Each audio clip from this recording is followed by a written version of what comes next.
I want to thank you all very much for being here this morning. Today, my partner and I stand resolved that the United States federal government should put an end to their dependence on oil. Contention 1, significance. Subpoint A. Oil subsidies preserve our dependence on oil, according to Daniel J. Weiss, University of Michigan graduate and Director of Climate Strategy, AmericanProgress.com, August 2008, states, subsidies for the oil industry preserve our dependence on oil, which leaves our climate vulnerable to greenhouse gas pollution. Subpoint B. Greenhouse gas pollution causes global warming. According to Mary H. Cooper, Environmental and Energy Specialist for the U.S. State Department and Alternative Energies, CQResearcher.com, November 1997, states, besides forcing the United States to rely on oil, continued reliance on burning fossil fuels for energy also releases carbon dioxide, the main greenhouse gas that scientists agree causes global warming. Subpoint C. Global warming causes death. According to Susan N. Sharma, medical researcher and University of King's College graduate, InsiderMedicine.com, June 2007, states, excessive heat exposure caused more than 8,000 deaths in the United States during this period. More Americans died from extreme heat than from hurricanes, lightning, floods, tornadoes, earthquakes combined. Death rates from all causes are known to increase when temperatures rise. Death rates will continue to increase due to temperatures caused by global warming. So what we have here is a significant problem damaging our environment, but more importantly, claiming thousands of lives and more to come. We have in our hands a serious problem caused by oil subsidies and is having a devastating effect. Contention 2, inherency. Subpoint A. There is a law in place that creates these oil subsidies. According to Matthew Slavin, Ph.D., president of an energy sustainability group, March 2009, states the Revenue Act of 1926 allows downstream fossil fuel producers to make deductions from their gross income and tax credit. The single largest subsidy that allows the U.S. and oil gas companies to claim credit against revenues derived from production that would be taxed at a higher rate. So point B, U.S. policymakers lead our country toward oil dependence. According to Lee Dye, science writer for the Los Angeles Times, states, unfortunately, U.S. policymakers have not responded with a plan to lead our country away from oil dependence, but with more of the same. The administration and its allies in Congress have rejected efforts to cap global warming pollution and make significant investments in renewable energy technology. They have called for oil and gas drilling in places such as the Arctic National Wildlife Refuge. So this problem is not only a significant one, but a structurally inherent one, because this is the path down which our lawmakers are leading us. This is why we must change the status quo, because if we do not intervene, more and more innocent people will die from global warming that is caused by our oil dependence and enabled by oil subsidies. That is why the affirmative team believes that we must eliminate oil subsidies.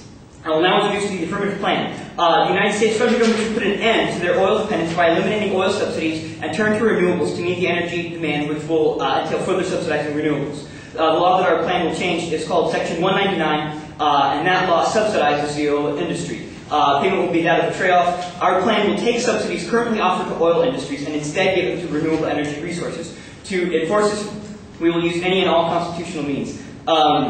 Contention 3, solvency. We should eliminate oil subsidies and give them to clean energy. According to Shelley Berkeley, member of House of Representatives on the House.gov, May 2011 states, I believe that rather than giving huge tax breaks and incentives to oil and gas companies, we ought to take those away and give that money to companies who are developing 21st century clean energy technology. Subpoint B, eliminating oil subsidies will reduce carbon emissions.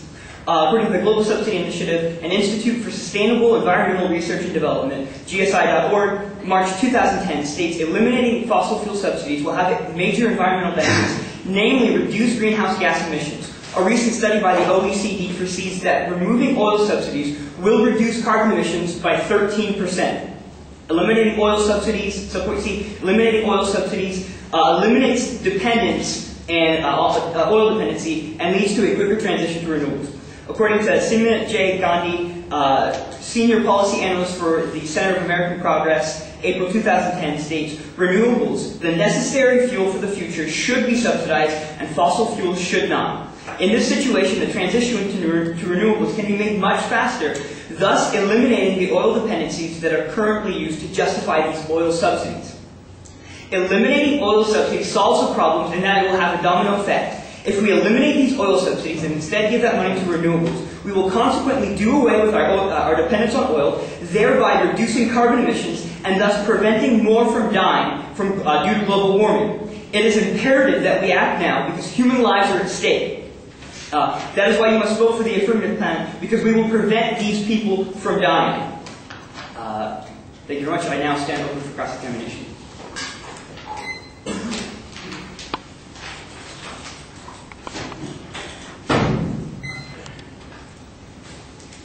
Morning, Justin. I just wanted to clarify in your contention 3 that was the subpoint A that said that eliminating oil subsidies would reduce emissions by 15%. No, that was subpoint B. Okay, subpoint B, but it's 15.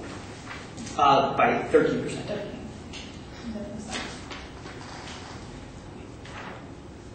So, through your reasoning, you're saying that if we eliminate oil subsidies and give that money to alternatives, it will create a lasting change to the environment for the better. Mm-hmm.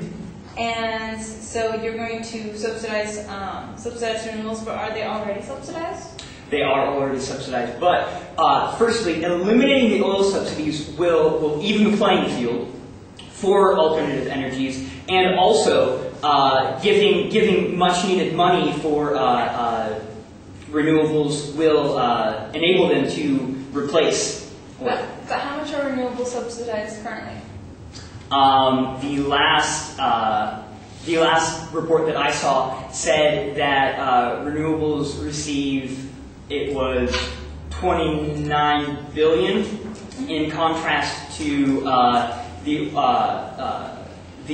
oil industry, which received 72.5 billion in the years between 2002 and 2008. Thank you. That's all.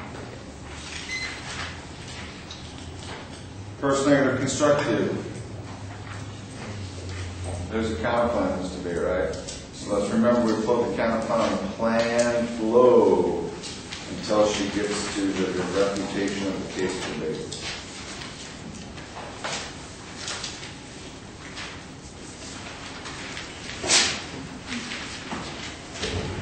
Thank you all for coming today. My partner and I will first may you please go to contention 1 on our affirmative team. That mentions that the negative side, we concede to the significance because the status quo is undeniably in a bad condition for its dependency on oil. However, the problem is too significant to solve for expensive alternative energy. And for their contention number 2, the negative side also concedes to inherency because the status quo dependency for oil is creating damage to the public environment. Now, we will propose a counter plan. The United States federal government should put an end to their dependence on oil by eliminating oil subsidies and instead turn to nuclear energy to meet the growing energy demands. Subpoint A, the specific law that would change, is the Internal Revenue Code Section 199, which gives subsidies to oil. Subpoint B, the payment to increase the production of nuclear power plants would be to trade off those oil subsidies and put it to the development of increasing more nukes. And subpoint C, to enforce this law, we will use any and all constitutional means necessary. Under view 1, the counter plan is competitive with the affirmative plan because of net benefits. The counter plan and the affirmative plan should not coexist because, first, subpoint A, brink, we are in a critical stage in our planet's environment. According to National Geographic article on global warming from the National Geographic News, June 2007, Earth is already showing many signs of worldwide climate change. The rate of warming is increasing. The 20th century's last 2 decades were the hottest in 400 years and possibly the warmest for several millennia, according to a number of climate studies. And the United Nations Intergovernmental Panel on the Climate Change, IPCC, reports that 11 of the past 12 years are among the dozen warmest since 1850. Subpoint B, link. If we use both the affirmative and the negative plan, we will have to turn to burn oil to compensate for the energy that the alternatives cannot keep up with. According to H.L. Dawes, PhD, IBM Professor of Engineering, Nuclear Engineering Department, Chair, University of Tennessee, Knoxville, Tennessee, in June 2008, the important and overriding consideration is time. We have nuclear power now, and nuclear building should be started immediately. All of the alternatives, including fusion energy, require decades of development before they can be employed on a scale that will significantly reduce emissions. In the next few years, renewables will add an increment of emission-free energy, mainly from wind, but is quite small when compared to nuclear potential.